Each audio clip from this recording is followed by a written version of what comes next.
আমাকে যারা জয়েন করলেন সবাইকে শুভেচ্ছা অভিনন্দন জানাচ্ছি। আমি এখন যে জায়গায় দাঁড়াই আছি, যে কারণে আছি, এটা কাঁটাবন, খুব বিখ্যাত একটা জায়গা। উল্টা পাশে হচ্ছে সব পশু পাখি বিক্রি হয় এই জায়গায়। আর এইখানে যে কারণে দাঁড়াইছি, দেখেন এটা পুরাটা ফুটপাথ, কিন্তু একটু আগাইলেই দেখবেন ফুটপাথটাকে একটা পার্কিং বানানো হয়েছে।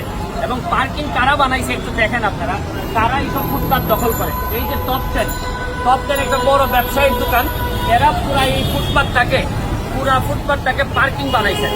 আমি শুধু এখানে, আচ্ছা আপনি তো পথচারী, আচ্ছা আপনাকে একটা জিনিস জিজ্ঞেস করি, এই যে জায়গাটা এটা তো ফুটপাথ ছিল, এটা পার্কিং হওয়াতে আপনাদের কি অসুবিধা হয়েছে?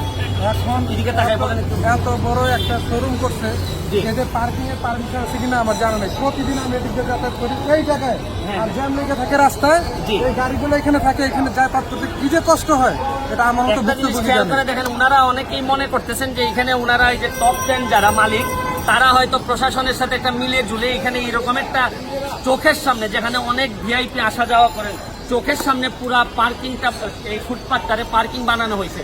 এখন আমার যেতে গেলে কিন্তু এইদিকে যাইতে হবে, আমি কিন্তু আর ফুটপাথ ব্যবহার করতে পারতেছি না, আমাকে যাইতে হইতেছে। দেখেন এই যে গাড়িগুলা, এইগুলা কিন্তু কোনোভাবে এইখানে থাকার কথা না। আপনারা খেয়াল করে দেখবেন, এটা হচ্ছে কাঁটাবনের মতো একটা জায়গায়, টপ 10-এর মতো একটা বড় ব্যবসা প্রতিষ্ঠান। যখন জায়গা দখল করে নেয়, পার্কিং বানায়, তখন সাধারণ মানুষের আর যাওয়ার জায়গা থাকে না। আমি শুধু আপনাদের এখানে নিয়ে যাচ্ছি একটা জিনিস দেখেন, এই হচ্ছে গিয়ে সেই টপ 10 একটা ভালো দোকান, তাদের সুনাম আছে, কিন্তু সুনাম থাকার পরও কেন তাদেরকে এইরকম সাধারণ মানুষের জায়গা ফুটপাথ দখল করে পার্কিং বানাইতে হবে, আমার কোনো ধারণায় আসে না। কারণ এইভাবে হওয়ার কারণে দেখেন এই জায়গাটা আবার আসতেছে রমজান মাসে এখানে কি মানুষের কষ্টটা হবে। এরকম যদি কষ্ট হয় তাহলে আসলে আমাদের আর কিছু যাওয়ার জায়গা থাকে না। আমি আপনাদেরকে শুধু এই ভিউটা দেখাচ্ছি, এই যে দেখেন আপনি পুরা জায়গাটাকে ওনারা পার্কিং বানিয়ে, এখন এখানে ভদ্রলোকের গাড়ি আছে, সব ভালো ভালো লোকের গাড়ি আছে, কিন্তু সাধারণ মানুষরা অনেক কষ্ট পাচ্ছে।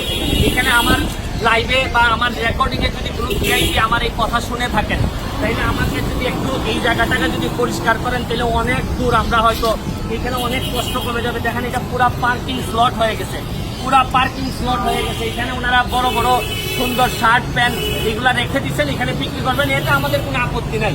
কিন্তু কোন অধিকারের ভিত্তিতে কাঁটাবনের মতো জায়গায় কিভাবে একটা ফুটপাথ পার্কিং এর জন্য বরাদ্দ হয় আমার কোনো জানা নাই। অনেকেই বলছেন নাকি এটা সরকারের কাছ থেকে বা কার কাছ থেকে নাকি বরাদ্দ নিয়েছেন শোনা যায়, কিন্তু আমার বিশ্বাস যে সরকারি কোনো প্রতিষ্ঠান এইরকম ফুটপাথ কখনো কোনো পার্কিং এর জন্য বরাদ্দ দিতে পারে না। আমি এই পর্যায়ে রেকর্ডিং থেকে আর কেউ আছেন কি বলবেন এখানে, যে আপনাদের কোনো অসুবিধা হয় কিনা, আপনারা একটু বলবেন। কেউ এখানে আছেন কেউ? আপনাদের অল্টারনেটিভ সলিউশন আছে, সেটা করা হচ্ছে না। আচ্ছা, আর উনি অল্টারনেটিভ সলিউশনের কথা বলছেন, কিন্তু আসল কথা হচ্ছে গিয়ে যে এইরকম একটা জায়গায় যেখানে কাঁটাবনের মতো জায়গায় টপ 10-এর মতো একটা ব্যবসা প্রতিষ্ঠান, যারা সামনের যে ফুটপাতের জায়গাটা ওনারা পার্কিং বানিয়েছেন ওনাদের ক্রেতাদের জন্য। আমিও ওনাদের ক্রেতা, কিন্তু আমি মনে করি ফুটপাত দখল করে কোনো পার্কিং হইতে পারে না। ভালো থাকবেন, সুস্থ থাকবেন।